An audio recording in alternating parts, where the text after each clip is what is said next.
সবাইকে সংবাদ এক নজরে স্বাগত। সঙ্গে আছি আমি বুশরা জাহানিমা।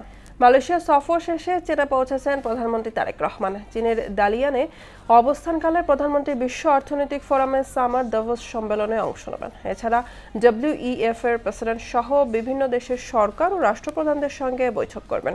পরবর্তীতে প্রধানমন্ত্রী চীনের রাজধানী বেইজিং সফর করবেন, যেখানে তার সরকারি সফরের মূল কর্মসূচি শুরু হবে।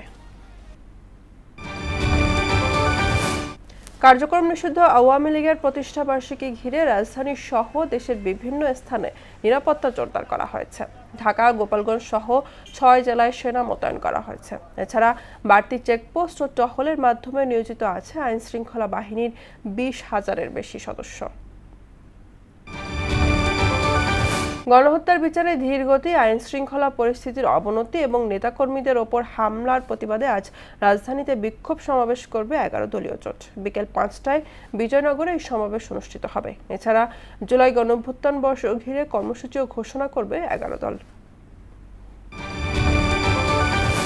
গেল 24 ঘন্টায় হাম ও এর উপসর্গে সিলেট ও ময়মনসিংহে প্রাণ গেছে আরও 2 শিশুর।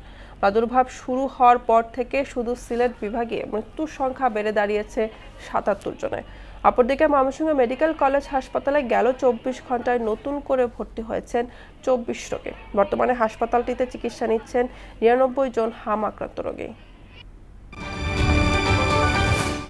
জুলাই আন্দোলনে কুষ্টিয়ায় 6 হত্যা সহ 8 অভিযোগে জাসদ সভাপতি হাসানুল হক ইনুর বিরুদ্ধে মানবতাবিরোধী অপরাধ মামলার রায় ঘোষণা হবে 30 জুন। এদিকে চট্টগ্রামে ওয়াসিম সহ 6 হত্যা মামলায় অভিযোগ গঠনের বিষয়ে প্রসিকিউশনের শুনানি হয়েছে।